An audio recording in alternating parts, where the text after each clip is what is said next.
Covid day के मौके पर कुछ नई फैसिलिटी या सभा क्या?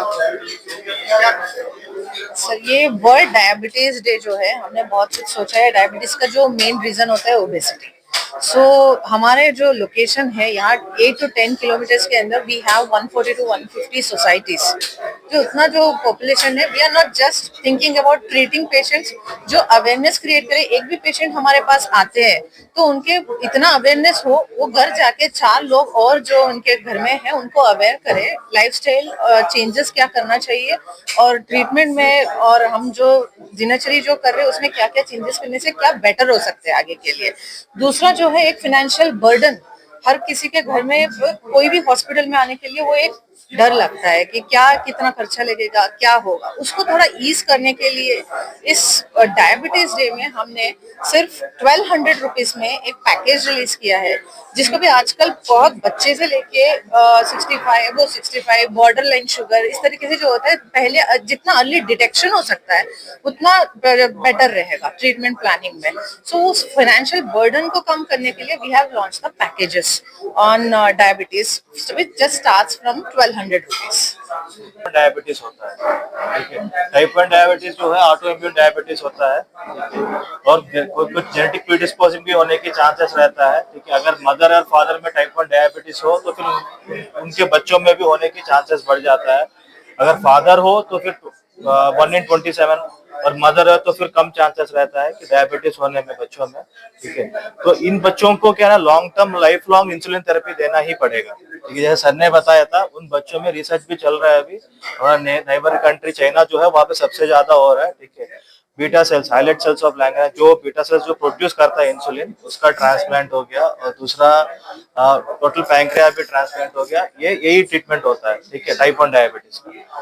फिर दूसरा बात होता है कि जिन बच्चों में जिनको टाइप 1 डायबिटीज नहीं है, वो बच्चे अगर लाइफस्टाइल चेंजेस की वजह से या फिर ओबेसिटी की वजह से, ये सब चीज की वजह से उन बच्चों में एडोलसेंट एज ग्रुप में टाइप 2 डायबिटीज होने की चांसेस बढ़ जाता है, ठीक। हाइपरटेंशन, डिस्लिपिडीमिया, ठीक है, और टाइप 2 डायबिटीज होने की उन बच्चों में चांसेस रहता है। उनका जो ट्रीटमेंट प्रोटोकॉल रहता है वो अलग रहता है when compare to junior diabetes या टाइप 1 डायबिटीज। कोविड-19 के बाद अचानक जो डायबिटीज में बढ़ोतरी देखी गई है, क्या इसकी वजह है? क्या कुछ सावधानी बरतनी चाहिए? कैसे जागरूक? देखिए, कोविड-19 के बाद एक तो वायरल इन्फेक्शन हुआ उन लोगों में, प्लस फिजिकल एक्टिविटी बहुत ज्यादा कम हो गई, और तीसरी एक चीज देखी गई है, उन लोगों को स्टेरॉइड्स और काफी सारे मेडिकेशंस लगे। इन सब की वजह से भी डायबिटीज प्रेसिपिटेट हो जाती है। जो डायबिटीज उनको 10 साल या 15 साल के बाद होनी थी, वो इन सब फैक्टर्स की वजह से पहले हो गई है। और इन सारे पेशेंट्स में अगर आप देखेंगे तो कोई ना कोई फैक्टर होगा, जैसे कि इनकी फैमिली में कोई ना कोई डायबिटीज पेशेंट होगा, या इनका बहुत ज्यादा वेट गेन हो गया होगा। ये सारे रीजन है कि कोविड-19 के बाद डायबिटीज का जो प्रेवलेंस है काफी ज्यादा बढ़ गया है। अच्छा, अब इसको कैसे टैकल किया जाए? देखिए, एक तो डाइट एंड लाइफस्टाइल मॉडिफिकेशन, और मेनली आपको ब्लड चेक्स कराने पड़ेंगे, अपने जो भी मेडिकेशंस हैं वो स्टार्ट करनी पड़ेंगी। Weight loss is very very important for these kind of diabetes. So I think that is related to कोविड-19 एंड डायबिटीज। जैसे कि मैंने दो चीजों पे बात करी थी, एक तो मैंने इंसुलिन के मिथ्स पे बात करी है। इंसुलिन के मिथ्स के बारे में मैंने बताया कि लोगों को डर लगता है कि हमारी इंसुलिन शुरू हो गई तो हम टर्मिनल स्टेज पे हैं। तो सबसे पहले मैं ये कहना चाहूंगा, they are not in terminal stage. कई नॉन टर्मिनल स्टेजेस में भी इंसुलिन शुरू की जाती है। जैसे कि डायबिटीज रिलेटेड कोई कॉम्प्लिकेशन, आपको घाव हो गया, या आपके दिल पे या किडनी पे असर पड़ा, लिवर पे असर पड़ा, तो हमें इंसुलिन शुरू करनी पड़ती है। तो इसका मतलब ये नहीं है कि इंसुलिन शुरू हुआ तो you are in terminal stage. दूसरा मिथ है कि इंसुलिन को बहुत पेनफुल बताया गया है, जो कि ये सबसे बड़ा मिथ है। Insulin is non painful, even very less painful than your sampling of sugar. तो शुगर के जो आप टेस्ट करते हैं उससे भी ज्यादा कम पेनफुल है अगर हम निडल को रेगुलरली बदले। तीसरा जो सबसे बड़ा मिथ है, जो रेगुलरली हमें पेशेंट बोलते हैं कि एक बार इंसुलिन शुरू कर दी तो उसकी हमें आदत पड़ जाएगी। तो ये आदत नहीं पड़ती। इंसुलिन आपके शरीर में नेचुरल सब्सटेंस है जो रिलीज होता है। अगर हम इसको, और शुगर है क्या, डायबिटीज है क्या? डायबिटीज मतलब इंसुलिन की कमी या इंसुलिन का कम असरदार होना।